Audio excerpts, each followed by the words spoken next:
ఇప్పుడు వైఎస్ఆర్ పార్టీ ఎవరైతే అన్నవదిలినటువంటి బాణంగా చెప్పినటువంటి షర్మిల ఇప్పుడు కాంగ్రెస్ పార్టీ తొలుతూ ప్రచారం చేస్తుంది. మొన్న ఇక్కడ కూడా వచ్చి మాట్లాడి వెళ్ళింది. ఏంటి కాంగ్రెస్ షర్మిల వల్ల జరిగేటువంటి నష్టం ఏమైనా ఉంటుందో వైఎస్ఆర్సీపీ పార్టీకి? ప్రజాస్వామ్యంలో ఎవరైనా ప్రజాస్వామ్యంలో వారికి నచ్చిన విధంగా ప్రయాణం చేయొచ్చు అనేది మన ప్రజాస్వామిక స్పిరిట్. దాంట్లో ఎవరికి ఏం కావాలనేది వారు ప్రతిపక్ష పార్టీగా వారి తాలూకు ఆరోపణలు వారు చేస్తారు. అల్టిమేట్ గా ఈ ప్రభుత్వానికి వైఎస్ఆర్ జగన్మోహన్ రెడ్డి గారి ప్రభుత్వానికి ముఖ్యమంత్రిగా జగన్మోహన్ రెడ్డి గారు ఏం చేశామనేదే ముఖ్యం. అంతే తప్పితే ఇవన్నీ మేము బాగు అంటే మీరు దాంట్లో తన పాదయాత్ర చేసిన టైంలో కూడా మీరు కలిసి ఉంటారు కదా? లేను అప్పుడు కాంగ్రెస్ లో ఉన్నా. బట్ ఆయన వారపు చేశారు. కాంగ్రెస్ పార్టీ వల్ల మీకు ఇక్కడ చెప్పాను కదా మీకు, నేను ఇవాళ చెప్తున్నాను కదా, నాట్ ఓన్లీ కాంగ్రెస్ పార్టీ, మేము ఇవాళ పాజిటివ్ కూడా వెళ్తున్నాం. చేస్తున్నాం. మా ముఖ్యమంత్రి ఎన్ని చేశారు, రేపు అందరూ ఓటై వస్తారు, అందరూ వచ్చి లేనిపోయిన అబద్ధం మాటలు చెప్తారు. అవి నమ్మకండి. ఒకరు ముగ్గురు వస్తారంటారు, ఇద్దరు వస్తారు. టీడీపీ జనసేన వచ్చిందా? టీడీపీ జనసేన బీజేపీ కూడా వచ్చిందా? ఎవరు వచ్చినా మన ఏమని సార్, వాళ్ళు మీకు ఒకటే గుర్తుపెట్టుకోండి, ఒక అధికార పక్షం మీద ఇంతమంది కలిసి వస్తున్నారు అంటే మేము ఎంత బలవంతం అవుతాం. మా ముఖ్యమంత్రి ఎంత బలవంతులు అవుతాడు మిమ్మల్ని ఎదుర్కోవాలనంటే అవన్నీ మేమంతా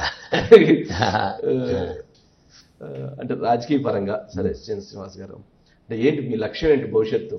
మీరు ఏమనుకున్నారు? చెప్పాం కదా, ప్రజా జీవితంలో ఉంటాం, అత్యధికంగా ప్రజలకు ఎక్కువ సేవ అందిస్తాం. ఎప్పుడు కూడా అత్యధికంగా ముఖ్యమంత్రి గారు ఏ బాధ్యత అప్పచెప్తే ఆ బాధ్యతని 100% దాన్ని అమలుపరచడమే నా శ్రీనివాస్ ఉన్నటువంటి రాజకీయ ఆలోచనలు, రాజకీయ వేగాన్ని అడ్డుకుంటున్నారు, నియంత్రిస్తున్నారు, అభివేస్తున్నారు అనేటువంటి దాన్ని ఏమంటారు? 100% దాన్ని తప్పని అంటాను. మిమ్మల్ని ఎవరు ఆపట్లేదు? ఎవరు ముఖ్యమంత్రి వారు తీసుకున్న నిర్ణయాల్ని అమలుపరిచే వ్యవస్థ ఇక్కడ తప్పించి దాన్ని ఇన్ఫ్లుయెన్స్ చేసే వ్యవస్థ ఇంకా రాలేదా? అంతే, రాదు కూడా. అంతే, జగన్మోహన్ రెడ్డి గారి దగ్గర రాదు కూడా. ఓకే, జగన్మోహన్ రెడ్డి గారి దగ్గర రాదు. వారు చెప్పిందే వేదం. వారు చెప్పింది అమలుపరిచే వ్యవస్థే ఉంది తప్పించి అడుగునే వ్యవస్థ ఇంక లేదు.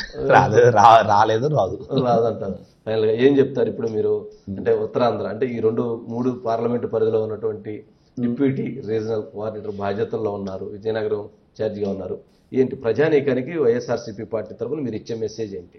100% వైఎస్ఆర్సీపీ పార్టీ గత ఈ 4 సంవత్సరాల 10 నెలల కాలంగా ఏదైతే ప్రభుత్వం గౌరవ ముఖ్యమంత్రి గారు ఇచ్చిన హామీలు అయితేనేమి లేదు, వారు ఇంకా కొన్ని ఏదైతే సూచనలు సలహాల ద్వారా వారికి వచ్చిన ఫీడ్బ్యాక్ ద్వారా తీసుకున్న స్కీమ్స్ కానీ ఇవన్నీ కూడా సాచురేషన్ మోడ్లో డెలివరీ చేసాం, ప్రతి ఒక్కరికి అందించాం. ఇందులో ఎక్కడా కూడా అవినీతి రహిత పరిపాలన అందించాం అన్న దాంట్లో గుండె మీద చేసి చెప్తాం.